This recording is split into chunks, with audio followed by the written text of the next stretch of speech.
देखिए, मेरा भी मानना है, कहीं ना कहीं हम लोग आज 2 साल से आंदोलन कर रहे हैं और जैसे जैसे समय बीत रहा है हम लोग और मजबूत हो रहे हैं। खासकर जानकारी के स्तर से, शैक्षणिक स्तर से, मानसिक स्तर से हम लोग बहुत मजबूत हो रहे हैं। तो उसी क्रम में हम लोग देखें कि बाकी जो स्टेट्स हैं वहाँ बहुत अच्छी नीतियाँ हैं, वहाँ बहुत अच्छा से स्टेट रन भी होता है और हमसे बेहतर स्थिति में है। लेकिन हमारे यहाँ स्टेट रन नहीं करने का कारण है शासन और प्रशासन।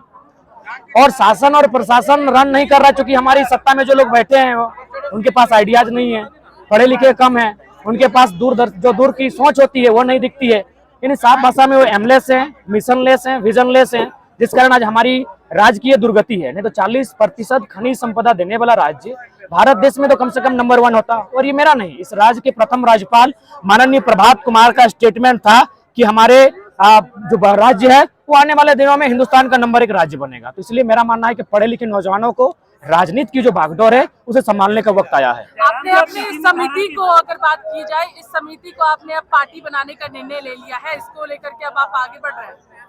हाँ, निश्चय ही हम लोग इस समिति को एक दल के रूप में परिभाषित करने के लिए जो हमारी कागजी प्रक्रिया है उसके माध्यम से हम लोग प्रक्रिया को फॉलो करते हुए आगे बढ़ रहे हैं और निश्चय ही कुछ महीनों में एक दल के रूप में, एक नए नाम के रूप में हम लोग सामने दिखेंगे। आप कहते हैं सरकार का खिलाफ करते हैं, लेकिन डुमरी उपचुनाव में आपका साइलेंट समर्थन जो है वो जयमिन नहीं, बिल्कुल नहीं था, ये आरोप है।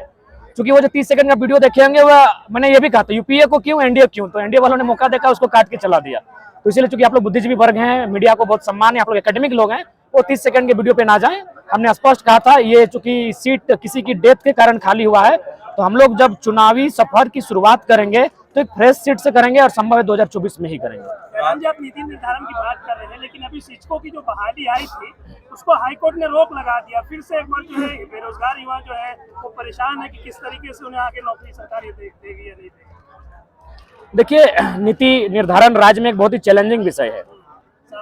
बिल्कुल सामने आप 23 सालों के झारखंड को देखिए, इसका प्रमुख कारण यही है कि झारखंड एक औपनिवेशिक गुलाम है। बाकी जो भी राज्य हैं वहाँ परतंत्र नहीं, स्वतंत्र है, स्वतंत्रता है। उस राज्य के लोग नीति नियम बनाते हैं, उस राज्य के लोग विधि व्यवस्था में है। लेकिन झारखंड मुझे लगता है शायद अगर पूर्ण राज्य की बात कही जाए तो झारखंड एकमात्र राज्य जहाँ विधि का निर्माण, नीति का निर्माण यहाँ के मूलवासी नहीं अपितु थोपे हुए लोग करते हैं। इसीलिए नीति को ऐसा बनाते ताकि यहाँ थोपा जाए और एक ऐसा बैकडोर रहे जिसमें सभी राज्यों को, पूरे भारत को आने का न्योता मिले। तो इसीलिए मुझे लगता है स्थानीयता को लेकर झारखंड को सोचना चाहिए। झारखंड के प्रत्येक नौजवान 3.25 करोड़ की आबादी को सोचना चाहिए कि झारखंड में किस प्रकार से यहाँ के लोगों के, मूल लोगों के हक को छीना जा रहा है, उनके हक को किसी और को बेचा जा रहा है। आज सोचने का समय है, नहीं तो 20 सालों में झारखंड एक खंडहर विस्थापित क्षेत्र के अलावा कुछ नहीं दिखेगा।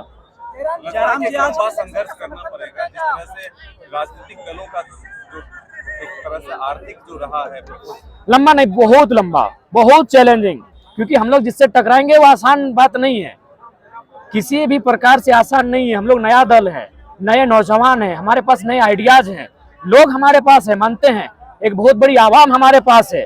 लेकिन जब उसको वोट में तब्दील करेंगे तो बहुत चुनौतियां आएंगी। और हमारी जो आज की राजनीतिक परिवेश क्या है ना, धनबल का बहुत ज्यादा प्रयोग किया जाता है। जब धनबल का प्रयोग होता है तो जनबल कहीं ना कहीं हार जाती है। तो हम लोग 2024 में एक ऐसा माहौल बनाएंगे कि जनबल का स्थान ऊंचा रहे और धनबल उसके सामने कहीं टिक ना पाए। राजधानी में इस तरह की ताकत दिखाने के पीछे का क्या मकसद है? बिल्कुल, राजधानी महत्वपूर्ण है। राजधानी एक ऐसा प्लेस है जहां आपको ताकत दिखाएंगे तभी आपकी राज्य में महत्व और इम्पोर्टेंस बढ़ेगा। धनबाद बोकारो में बहुत हुआ, अब राजधानी को जो हमारा केंद्र बिंदु है वहां ताकत दिखाने की बात थी और आज मुझे लगता है ताकत पूरे राज्य ने देख लिया कि ये नन्हा सा बालक कर क्या सकता है। इसका जवाब तो नहीं है कि आप लोग आरोप लगा रहे हैं कि बीजेपी के एजेंट हैं और या जेएमएम के एजेंट हैं। उसका भी आरोप क्या बोले? आज प्रधानमंत्री नरेंद्र मोदी का जन्मदिन है, उनको कैसे विश करेंगे? देखिए, पहला बात तो उनसे हमारी वैचारिक लड़ाई है, व्यक्तिगत नहीं आता। देश के प्रधानमंत्री को, श्री नरेंद्र मोदी जी को जन्म दिवस की हार्दिक शुभकामनाएं और साथ ही एक संदेश चाहेंगे कि गांधी के देश में, संवैधानिक देश में गांधी की हत्या ना की जाए। उन्होंने कहा था resources are made for our need, not for our greed. आज देखिए गोंदलपुरा में एनटीपीसी का मतलब इस प्रकार से मैंने कब्जा करने का प्रयास किया जा रहा है, गांव को हटाने का प्रयास किया जा रहा है और बकायदा सेक्रेटरी फोन कर रहे हैं कि ये सेंटर से प्रोफेसर है। तो सेंटर में मोदी जी बैठे हैं, अतः उन्हें संज्ञान में लेना चाहिए। गांधी का देश तभी होगा जब जो हमारे पास संसाधन है उसका समान बंटवारा होगा। संवैधानिक देश तभी माना जाएगा जब आर्थिक, सामाजिक, राजनीतिक समानता की बात होगी, ना कि आप अडानी की बात करेंगे, ना ही पूंजीपतियों की बात करेंगे। तो कहीं ना कहीं मोदी जी के सरकारी काल में ये तो दिखा है कि पूंजीपतियों को आश्रय मिला है, पूंजीपतियों का लोन माफी हुआ है, बकायदा रामदेव बाबा से लेके जितने भगोड़ा हैं, लेकिन एक आम व्यक्ति, एक आम किसान कहीं ना कहीं आत्महत्या के कगार पर पहुंचा है। तो देश के प्रधानमंत्री को शुभकामनाएं और चाहेंगे गांधी का देश, गांधी की विचारधारा को जिंदा रखा जाए, संविधान का देश, संविधान की मान मर्यादा रखी जाए। नया दल बना लिए हैं, अब इसके बाद जो है आप जिसको बाहरी कहते हैं उसके पास वोट मांगने जाएंगे या फिर नहीं? देखिए, सबसे पहला बात, हम दो राज्यों में आइडेंटिटी को नहीं स्वीकार करेंगे। हम लोग अपने नीति सिद्धांत के साथ रहेंगे। दो राज्यों में आपकी आइडेंटिटी है, दैट मीन्स आप गलत है। तो हम लोग बिल्कुल भी, अगर दो राज्यों में आइडेंटिटी है तो उनसे हम यही अपील करेंगे कि जिस प्रकार हमारे लोग तमिलनाडु में, जिस प्रकार हमारे लोग केरल में रहते हैं, खाते हैं, कमाते हैं, आश्रय पाते हैं, उसी प्रकार आप भी आचरण कीजिए, आप भी व्यवहार कीजिए। किसी के अधिकार को डबल आइडेंटिटी के साथ नष्ट ना कीजिए। ये भारत है, यहाँ नागरिकता एक होता है लेकिन डोमिसाइल आपका राज्य के अनुसार होता है। ये अमेरिका नहीं है कि राज्य आपको एक नागरिकता देगा और देश एक नागरिकता देगा। ये भारत है, नागरिकता हमारी एक ही है, लेकिन स्थानीयता हमारी राज्य के आधार पर तय होती है और एक व्यक्ति एक राज्य की स्थानीयता को ही तय कर सकता है। अपना जो अधिकार है, उस राज्य का प्रावधान है, एक ही राज्य में तय कर सकता है। तो उन लोगों से मेरा विनम्र निवेदन होगा कि भाईचारा का संदेश दे और किसी के हिस्से को छीनने का कार्य ना करें। जयराम जी 19 सितंबर से जयराम अपने भाषण में कहे हैं कि रोजगार की ओर युवा ध्यान दे, क्योंकि नौकरी में तो रखा नहीं है, नौकरी रहेगा तो फिर क्या बोलते हैं, प्रमोशन मांगेंगे, ट्रांसफर मांगेगा, बहुत सा पेचीदा मसला है। जो नौकरी को लेकर के तो लगातार जो है आप लोकसभा भी करते हैं, उसमें अपना जिक्र करते हैं, तो ये रोजगार की बात कर रहे हैं। देखिए, यदि राज्य में नौकरियां हैं तो भाई नौकरियों पर आपको राज्यवासियों के अधिकार को देना होगा, क्योंकि सरकार अपने उसी को कह के बनाया था। और मुझे लगता है कि बहुत सारे ऑप्शन, विकल्प हैं हमारे पास जिनमें रोजगार के साधन सृजन किए जा सकते हैं। बहुत सारी ऐसे मैंने, अगर आप रोजगार के साधन कहें तो मैं उदाहरण देता हूं, हमारे पास लाखों किलोमीटर का ट्रांसपोर्ट बिछा है।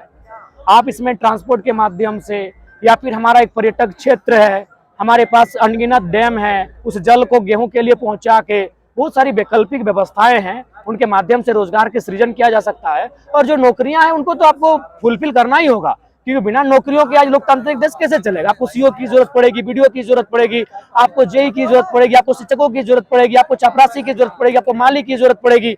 नौकरियां कैसे नहीं आप देंगे, आपको नौकरियों को देना होगा।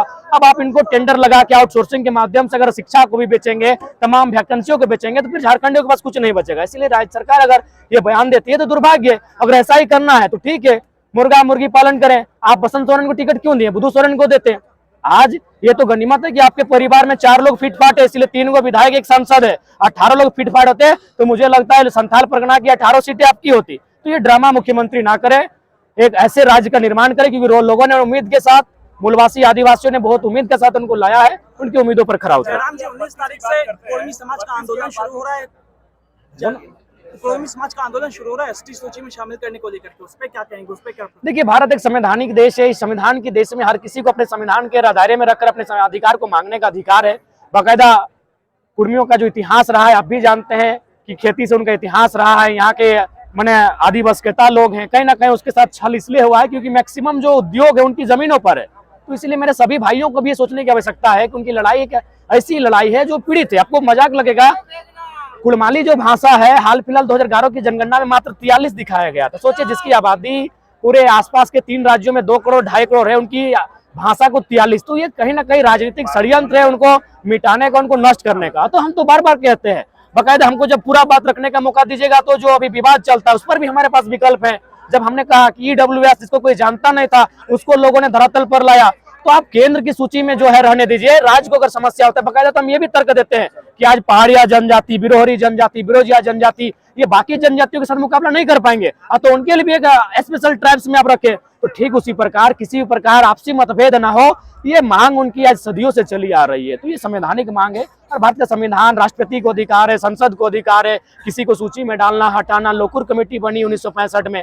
तो ये भारत एक स्वतंत्र देश है, लोकतंत्र देश है। लोकतंत्र में लोगों की मांग मांगने को उनको अधिकार है। आप भी शामिल होंगे, बोल रहे कि आप लोग जो है उनका हक अधिकार छीनने की कोशिश कर रहे हैं। आज एक बात बताइए, आज तो मोटा मोटी वो समुदाय सूचीबद्ध नहीं है, आज तो सूचीबद्ध नहीं है। अभी कब होगा नहीं होगा ये अलग विषय है, लेकिन आज आदिवासियों के साथ किसने अन्याय किया है? देखिए रांची की स्थिति देखिए, जहां जहां उनका आशियाना है, जहां जहां उनका ठिकाना है, तो ये केवल एक भ्रम फैलाया जा रहा है। तो हम तो कहते हैं अगर ऐसा बात होता है तो राज्य सूची एक बनाई जाए, जिसमें एक फार्मिंग ट्राइब तय किया जाए, एक प्रिमिटिव ट्राइब तय किया जाए, केंद्र सूची एक रहे। आखिर बाकी राज्यों में कहीं अदर बैकवर्ड कास्ट 1-2 है, MBC है, OBC है, BC 1 है, BC 2 है, लेकिन केंद्र सूची में एक है। EWS कोई नहीं जानता था, 2016 में अचानक आके टपका। क्यों? समय की मांग थी।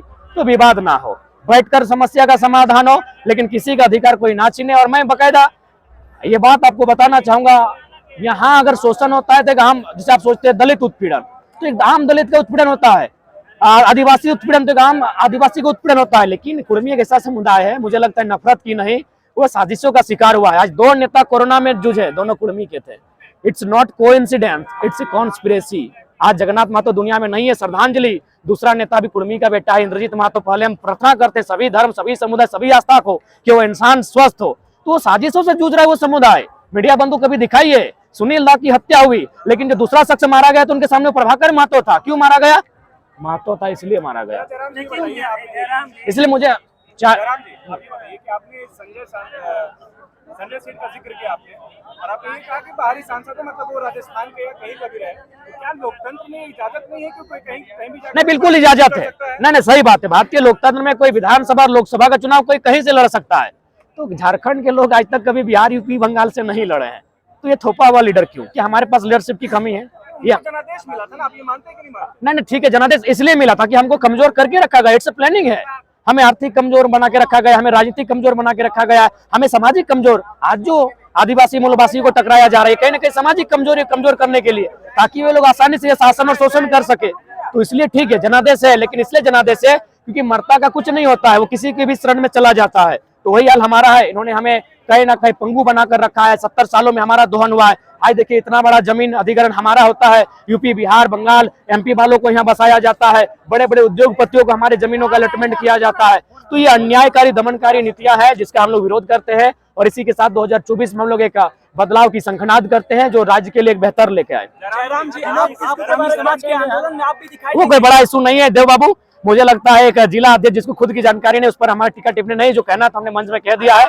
जयराम जी, आप कुर्मी समाज के आंदोलन में दिखाई देंगे? देखिए, हम अभी देखिए, सबसे पहला बात एक चीज आपको जानना होगा, एक सामाजिक होता है, एक राजनीतिक होता है। जब सामाजिक लोग राजनीति में आएंगे तो दिक्कत होगा, राजनीतिक लोग सामाजिक में जाएंगे तो भी। इसीलिए समाज का एक अलग दायरा होता है, राजनीतिक अलग दायरा होता है। हम लोग राज्य को प्रतिनिधित्व कर रहे हैं, बाकी आंदोलन का हम लोग नीतिक समर्थन करते हैं, लेकिन हम लोग राज्य को प्रतिनिधित्व कर रहे हैं और राज्य के मुद्दों के साथ कर रहे हैं, और हम लोग एक राजनीतिक व्यक्ति के तौर पर अपना जो कार्य कर रहे हैं। इसलिए समाज का आंदोलन है, सामाजिक लोग हमसे बेहतर हैं, हमसे ज्यादा बुद्धिजीवी हैं, हमसे ज्यादा मारक क्षमता है, उनमें ज्ञान है, ज्ञान का भंडार है, वो लोग बेहतर टैकल कर रहे हैं। जिस 32 पर आप सरकार को घेरते हैं, मतलब कि आप अपनी सभाओं में 32 का जिक्र करते ही करते हैं और प्रमुखता उसको जगह देते हैं आप। वही सरकार, मतलब जो मौजूदा सरकार है यहाँ पर, वो 32 को लेकर के जो है कैबिनेट से पास करती है, विधानसभा से पारित करती है, तो वो कहीं ना कहीं जो है 32 को लेकर के वो जो है वो भी मुखर है। लेकिन आप जो है, चूंकि संवैधानिक तौर पे आप देखेंगे, चाहे कॉन्स्टिट्यूशन लेवल पे देखेंगे या हाईकोर्ट की तरफ से जो भी न्यायालय का जो भी आता है, मतलब कि 32 के आधार पर नियोजन नीति नहीं बनाया जा सकता है, जिसका जिक्र जो है सदन में हो चुका है। तो क्या 32 के आड़ में जो है वर्तमान की सरकार वो भी राजनीति कर रहे हैं, और 32 के आड़ में अभी मतलब बीच का कोई रास्ता आप क्यों नहीं बताते? मतलब सिर्फ जनता पिस रही है ना, झारखंड की जो जनता है। देखिए, हमने स्पष्ट कहा है कि राज्य सरकार बुलावे तो सही, हम लोग कब बोले कि नहीं बैठेंगे। हमारी आपसे वैचारिक लड़ाई है, शारीरिक लड़ाई नहीं है। आप बोलिए, नौजवान बैठेंगे, मीडिया के सामने बैठेंगे, चर्चा करेंगे। अच्छा जयराम जी, आप आशा खाद्यान्न के बाद आप जो है कुर्मी आंदोलन के लिए क्या सड़कों पे उतरेंगे? देखिए, मैंने पहले कहा, हम लोग अपने राज्य को प्रतिनिधित्व कर रहे हैं, और मुझे लगता है मेरे समाज में हमारे जन्म से पहले से ऐसे आंदोलनकारी हैं जो हमसे बेहतर हैं। अगर आपको मौका मिला तो जाएंगे आंदोलन में? देखिए, हमसे देखिए, सामाजिक और राजनीतिक दोनों अलग विषय है। हम अगर उतरेंगे तो फिर आप ही लोग मीडिया कर्मी इस 1932 के आंदोलन को दो फाड़ कर देंगे। हम अगर डायरेक्टली फेस करेंगे तो आप लोग फिर आपस में हम लोग को लड़वा देंगे। जो इसीलिए सामाजिक जो हमारी व्यवस्था है वो हमसे काफी मजबूत है, वो बेहतर तरीके से अपना टैकल करेगी। जयराम जी, एक आखिरी सवाल, ये जो है भोजपुरी बोलने वाले, अंगिका बोलने वाले, मैथिली बोलने वाले, वो जेबी केसेस के साथ कैसे जुड़ेंगे? वो कैसे वो आपको समर्थन करेंगे? जैसे हमारे लोग कुड़माली बोलने वाले, संथाली बोलने वाले, खोरठा नागपुरी बोलने वाले जब महाराष्ट्र जाते हैं, तो जैसे हमारे लोग महाराष्ट्र में जाके मराठियों से जुड़ते हैं, तमिलनाडु में जाके तमिलियों से जुड़ते हैं, जुड़ेंगे हमारे साथ। आपके पास क्या है इसका कोई रूपरेखा होगा ना? कैसे कन्विंस करेंगे आप? कन्विंस करेंगे, उसके लिए हमारी रूपरेखा है, लेकिन पहले ही हम लोग स्पष्ट कह दिए, डबल जो आइडेंटिटी है वो हमें स्वीकार नहीं होंगे। जयराम जी, सत्ता पक्ष कहता है कि हम तो 1932 लागू कर दिए थे, उसको राज्यपाल ने रोक दिया है। जो लोग 1932 को लेकर के आंदोलन करते हो, कभी राज्यपाल की या बीजेपी के खिलाफ क्यों नहीं? कैसे नहीं है? लोकसभा का चुनाव बीजेपी के खिलाफ ही होगा। 14 में 12 सीटें बीजेपी के पास है, एनडीए गठबंधन के पास है। तो लोकसभा का जो चुनाव है उसमें कहीं ना कहीं हमारी लड़ाई बीजेपी से ही है। ठीक है जयराम जी।